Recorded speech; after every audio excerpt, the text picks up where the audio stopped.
My name is Austin, and I run and operate the music blog We Write About Music. We're based out of Los Angeles, and today we have Wes Toledo and Javi Reyes of Post Animal. Thank you guys so much for taking the time out of your day to be here. Really appreciate it. Of course. Thanks for talking to us. Absolutely. How are things going on your end? How's your side of the world right now? Uh, pretty. I think we're doing pretty well right now. I mean, it's kind of like we're rounding into winter, so things are, like any sense of like normalcy that we might have had in the summer. Because like it's hot out. It seemed like the virus. I mean, it obviously was still like a thing, very much so, but we Oh were yeah. able to kind of be a little bit more social and see more people. And now that's sort of like we're kind of putting an end to that just because of it being colder and like the virus kind of coming back the colder months. Oh, Yeah. So 100%. yeah, 100%. but we're all kind of like getting ready to hunker down and, working on music here and there and staying like as busy as we can. But yeah, I don't know, doing pretty well, honestly. No, that's great to hear. You can try to be as positive as possible at this time. I Yeah. mean, the world's Yeah. nuts, so It try to is. stay positive. Well, I wanted to say congratulations on the release of Worried About You. Personally, loving every song. I know it's only three, but still amazing. Thank you. After the success of Forward Motion Goddessy, are these songs more along the lines of like B-sides, or is this a hint at a future sound for you guys? Maybe more a hint at a future sound. Yeah. Uh, I guess maybe there was some crossover maybe. Actually, no, I think they were all made after we did Forward Motion Goddessy. I Oh, mean, really? you had the idea for Caving In, I think, for a while, right? Yeah, for a while. Maybe it would be like right around like when we finished the Mhm. record. Yeah. I did that. Yeah. Yeah, I think that we with the EP, we were uh two of those songs, or not Better, but 3 Degrees and Caving In. Um there were like ideas there prior to when we like went and recorded, but we like pretty much threw that together like pretty quickly. And I don't think we were thinking about like future sound at all, or like even it's definitely not a B-side to Forward Motion Okay. Goddess. It's definitely like it's like a progression in our sound. But when it comes to like landing on any specific sound, we have like, I feel like we've made it like somewhat a point to not really like pin ourselves down in any one like kind of subgenre. We're still a rock band, but like we are trying to explore all the different like, just different avenues of that genre. And yeah, with Worried About You, we came up with like, I think a really kind of like cozy little enclave of sounds, I guess. Totally. Yeah. No, it's really nice. And I was going to say, it doesn't really sound reminiscent of Forward Motion at all. It kind of sounds like its own thing. It Yeah. obviously still has your guys' signature sound to it, but it really is a nice little 3-song surprise. I mean, even just not having any notice of it beforehand and it popping up was really nice. So thanks for putting that out and making the fans happy. Are we going to see a vinyl release by chance? I don't think we're gonna release this on vinyl. That takes a lot of money, and Yeah. we're not with a label right now, so it's kind of like, I think that maybe in the future we could do something like that, but Okay. I'm not sure if we're going to for this. It's just the main thing with vinyl. Like, we would obviously love to. Sure. And there's so many delays too. Yeah, From all the other bands we've talked to, what would usually take a month or two to get a return back, it's like they're not getting things back until January, February, March at this point. So maybe the yeah. best, yeah. Exactly. So, it's out there on the internet, obviously, and we might revisit that idea in the future. But as of right now, I think we're not going to worry about pressing anything. That's cool. Yeah. Going off that though, do you guys know how people treat your vinyl releases these days? Just specifically about resellers and the outrageous prices. Thankfully, of the stuff that we own of yours, we were able to pre-order, but the prices have kind of skyrocketed. I know that you guys did a lot of like early bird editions that have really been taken off in price. So maybe potentially, didn't know that. yeah, things have gotten out of control. You've made me a small fortune. Not that I plan on selling anytime soon, but um, yeah, maybe a repress in the future would be pretty nice. Even of the original stuff too.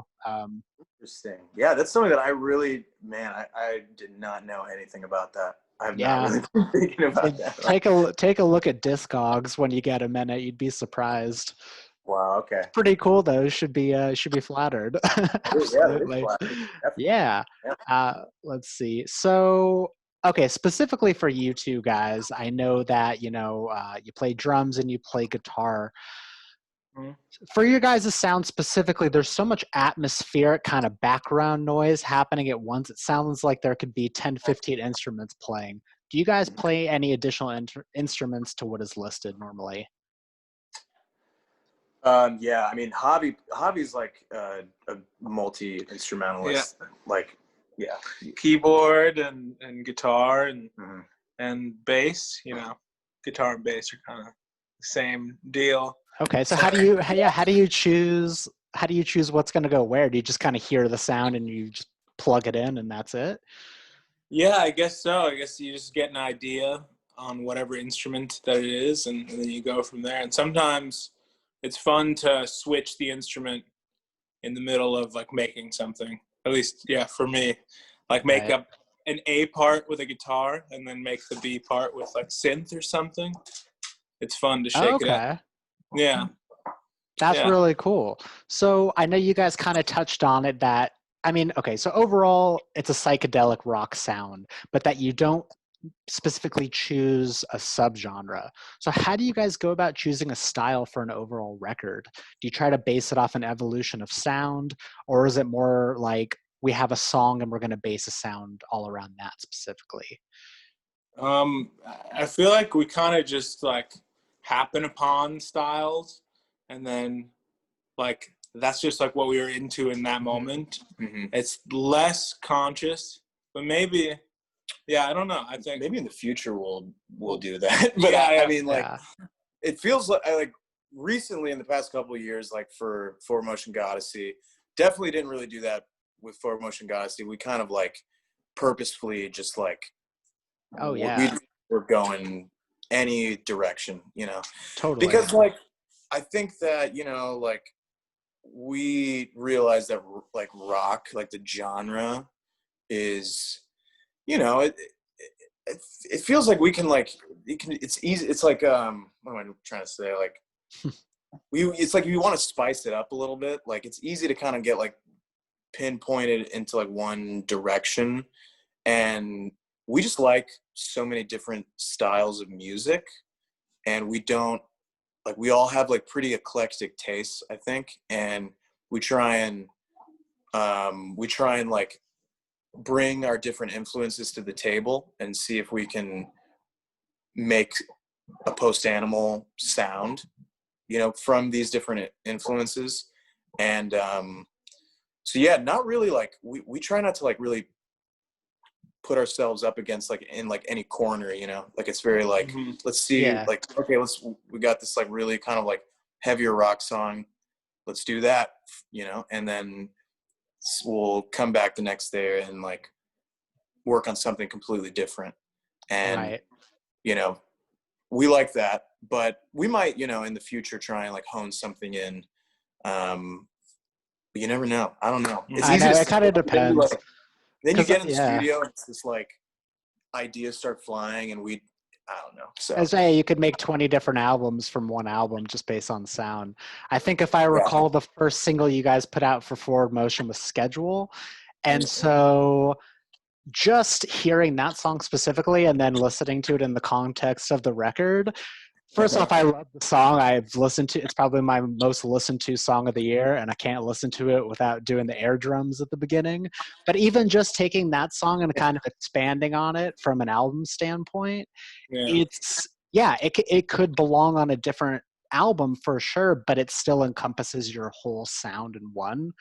So Yeah. I can totally understand getting in the studio and having all these ideas flowing and trying to bring it down to one. Yeah. But also, if it's not broke, Yeah, keep up exactly. with it.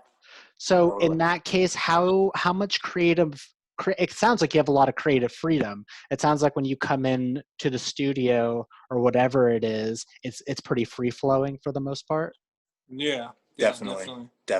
Yeah, we try not to like I said, like we try not to like really put any borders up in the creative process, like even if something like we're kind of sensing that it's not gonna like work or that it's gonna need a lot of like fine tuning, we're still gonna like try and go the distance with it, and just really try and see what happens. And it's always gonna be like on the table. Like we're working on stuff right now that who knows if it'll ever like make it onto a record, but we're gonna like we at least have it, and we're gonna like treat it as if it's like a viable option for a record or for an EP or whatever. Yeah. Well, do you guys have a lot of demos laying around, or is it more you take an idea and you finish that idea?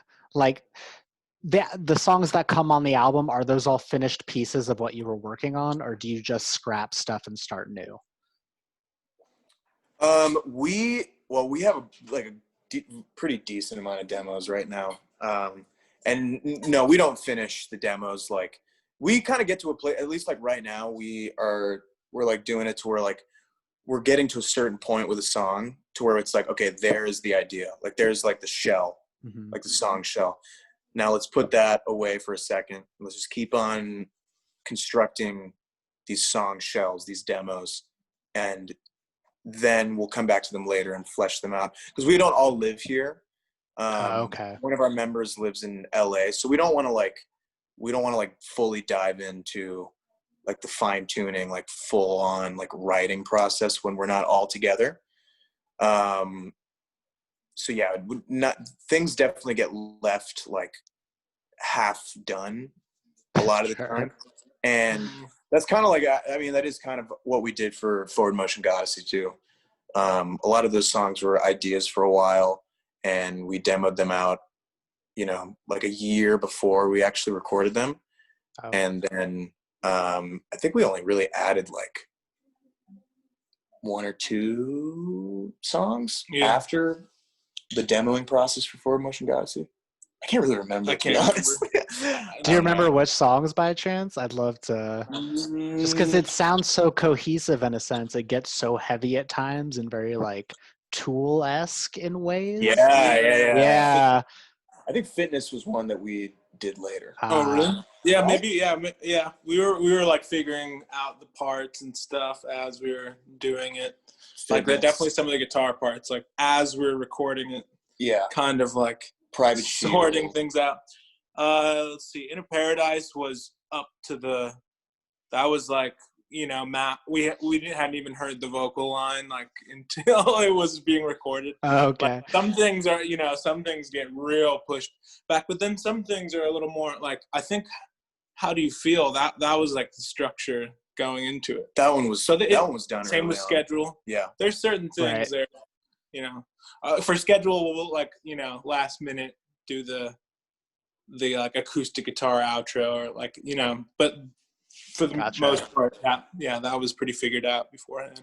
Nice. Do you guys both have a favorite song off the album, or would that be an impossible ask? Maybe Fitness or How Do You Feel, I think, to me. Yeah. I think either How Do You Feel or Schedule is probably mine. Okay. But it kind of changes, like it goes in and out, because I really love like Your Life Away too. Your Life Away, I'm not just saying this because I'm talking to you guys right now, but legitimately has been my favorite album opener of probably the past like 5 years. Wow. It's so perfectly like, it just builds so great. Everyone that I've showed that song to has instantly fallen in love with the rest of your music. It's kind of because that, and probably Schedule has been the song that I've shown to people that are looking, to find new music. So yeah, Your Life Away schedule has been on nonstop play. Into Paradise and Private Shield probably. But really though, I can't overstate first off how much music I listen to on a daily basis and how high Forward Motion ranks just out of 2020's insane release. So wow. Congrats on that one. I won't harp on it too much more, but I really want to just say, damn, you guys really knocked it out of the park on this one. Really, really appreciate that a lot. Really means a lot. Thank you. Absolutely. So I can only imagine that things are crazy tough right now with not being able to tour. I'm sure that's a question you get asked a lot. But what's been your kind of favorite part of this downtime, I suppose? Oh man, honestly, like, I think for me, it's been a really like beneficial time in terms of like slowing down and sort of like reprioritizing what what's just important to me in my life. Like I've been just like focusing more on like just my wellness, both mentally and physically, to where I'm like feeling like the best, I think, just physically and mentally that I've felt in a really long time. And, like it's I don't need to be like stimulated as much, like, it's like, and when before the virus and before 2020 in general, it's like we all live in like a constant like work, play. It's like you're like working and then you're hanging out with friends, you're like going out, you're constantly stimulated with things, and like, and this like the lockdown that got taken away from all of us, and for me, I just like was like, okay, I'm just gonna really try and like allow myself to sit in like the stillness and like the quietness of life, and really try and find the beauty and the peace in that. And that's been like the most, like, despite, obviously there's like a lot of bad things happening in the world, but I can imagine that a lot of people have done that, have like really tried to like really try and center themselves and ground themselves into like a new perspective on, just Oh yeah, there's a fulfilling alone time with your thoughts and try to get things together. I totally get it. Same here. Yeah. For me, I feel like I had a lot of musical ideas to get down, and like a lot of like experimentation there that I wanted to get into that I wouldn't have done. So that's been a big thing for me. Gotcha. Has there been a specific show that you guys have played that kind of validated all the hard work that you've put in as musicians so far? Oh, definitely. In the Metro show. Yeah, the Metro. Yeah, we played this like show at the Metro here in Chicago in 2018. That was like, it was like an end of the year show, and it's the biggest headlining show we've ever played. And that was amazing just to see like the turnout, the energy in the room. Like it was like an electric night. That was incredible. Like that was like, I got kind of emotional even playing during moments That's of that amazing. show. Yeah. I mean, like we toured with, we weren't headlining, but honestly, like we did the tour right before everything shut down. Like we went on tour with Cage the Elephant, and Nice. we also played we had played some of our own shows, like some headlining shows, that were like, it's just like incredible to like play in like a room that's like pretty well attended in Europe, and like the UK, and Europe, just like across the Atlantic Ocean, getting to do that. And then obviously like playing these huge rooms with Cage was like, that was very, very thrilling and like, and yeah, very fulfilling at the same time. That's awesome. Yeah, I managed to catch you guys on your co-headlining tour with Twin Peaks late last year, which was an awesome show. I know that you guys are pretty close with those guys. Oh yeah, was that who also at bring the Fairground? energy. Yeah, I was at Telegram actually. Oh, Nice. cool, man. Awesome. Yeah. That was like almost a year ago. Yeah. Yeah, super fun show. And also I couldn't get through this interview without just sharing this anecdote with you guys. I think I saw you probably 4 or 5 years ago when you were just starting out. You were playing a little venue in LA called the Bootleg Theater. It's like a Yeah, little man. like side stage. And it was right when like Joe started getting famous off the Stranger Things and stuff like that. And Yeah. so of the 2 times that I've seen you guys, he's been there. He got on stage. But the first time at Bootleg, he came out just wasted beyond belief.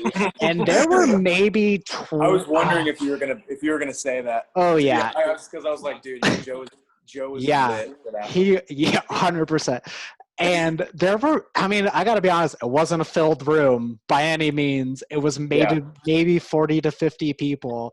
And he got out there and he did a stage dive right just head first down into, and it looked like he slammed his head pretty hard. I mean, my friend and I, we talk about that story every time that we bring you up, and it's the highlight. It was amazing. Dude, that was man. I remember that. I remember just being like, I was like, oh, dude, I was very stoned for that. Like I was like that was one of those shows where I pushed that limit, you know? Oh like, yeah. Kindness before a show, like usually you want to keep it under control, like maybe of like course. a hit or something. But yeah, I just was really in my for that, and like so that was also kind of a nightmare for me. Amazing. One of my best concert experiences ever. I'm glad you guys remember that. I'm not just speaking to the wind. Damn. The second time when he came out of the Telegram, that was a lot better. That was a blast. I think you guys played Dirt Picker, and that was so sick. Yeah. That was so sick. Do you guys ever get worried about people like getting hurt in your mosh pits? Like, obviously you're up there trying to like, play music, but people like girls specifically like will get hammered in there. Yeah. Dude, they'll also be like the ones like some of our friends will like get rowdy in there, like some of our friends. And so like sometimes the dudes better be the ones to watch out, it's like absolutely. Yeah. I do think about that though sometimes because, obviously you don't want anyone getting hurt, but at the same time, I love when it gets to that level of like, someone's gonna get hurt. Like hopefully nothing happens, but everyone knows that it's like, hey, you're taking it into your own hands when you're getting in there. You know what you're getting into.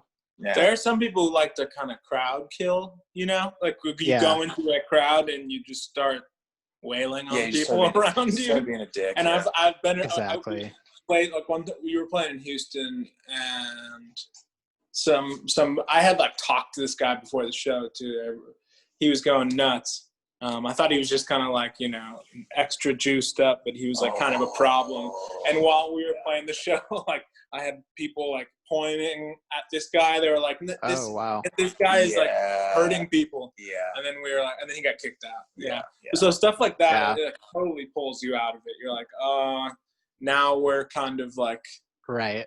We are serving as a distraction to this like bad thing going on. Exactly. Take out your life problems somewhere else, man. We're just trying to have a good time here.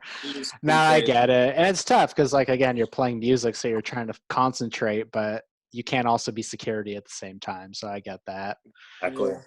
Yeah. All right. So I'm going to wrap things up because I don't want to take up too much of your time here. I just have a couple more questions to go. What would be like a dream band for you guys to open up for?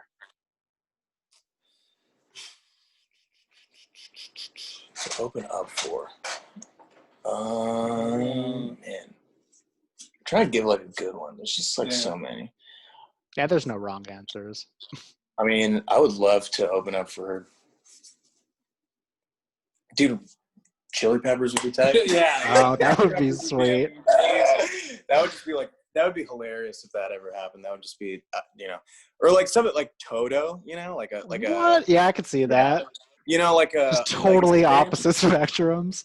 Yeah, exactly. Like a legacy band would be really cool, like Toto or like one of those kind of bands. Hey man, at a festival, honestly, it could happen without you even trying to make it happen. Where you're just on the stage beforehand or something. Or like some big ass band like Muse or something. Not even that I really listen to Muse that much, but it would just be cool to go on like an arena tour. Yeah, you I get treated like royalty.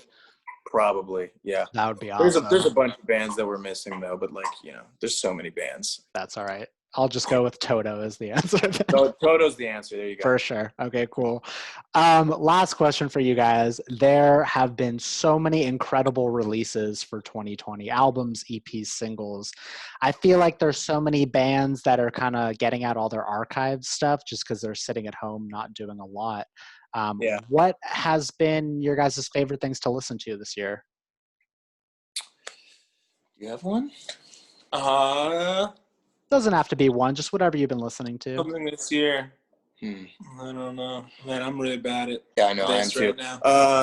I really, really, really loved that the Swedish rapper Young Lean.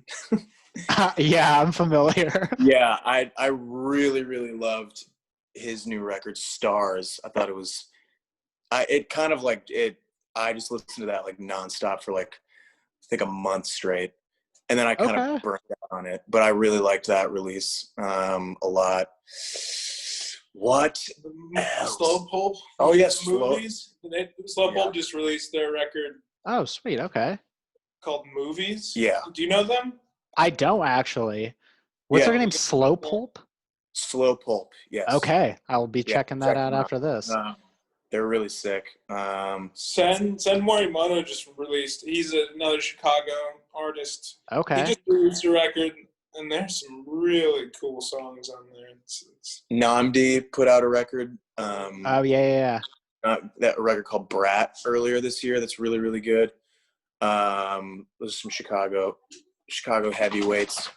I really like some of the new music that A.G. Cook. Oh, yeah. I've heard of him, yeah. Yeah, so he's like the mastermind behind PC Music. He's like the producer, one of the producers, does like Caroline Polachek, a lot of her production and a lot of Charlie XCX's production. It's like that hyper pop, like I really like that stuff. Those are the ones that stick out right now. I can't really think of anything else. Again, there's so much. I go through phases. Oh, I'm really into my friends are in this metalcore band called Chamber that just put out a record through this record label called Pure Noise, which they're based in California. Pretty big. I mean, it's like mainly like metal, like heavy music. Yeah. But this band called Chamber just put out a fucking just incredible record this year, just recently, that I have been like nonstop listening to. Those are like my friends.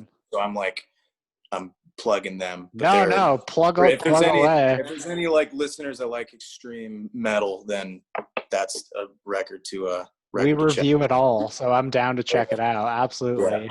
Yeah, it's pretty sick. Yeah. Awesome. All right. Well, that's really all I had for you guys. Again, I just wanted to say thank you so much for taking the time out of your day. We'll be posting this interview and posting all about you guys on our socials and letting the world know that more is on the way. Yeah. And I really can't wait for touring to start again. The first show back, I'll be there for sure. Hell yeah, man. Me too. We're ready to go. It'll be here before we know it. Can't wait. All right. Well, have a great rest of your day, and hopefully we can speak soon during the next release. All right, for sure. Take it easy. Take care. Thanks, guys. See ya. Bye-bye.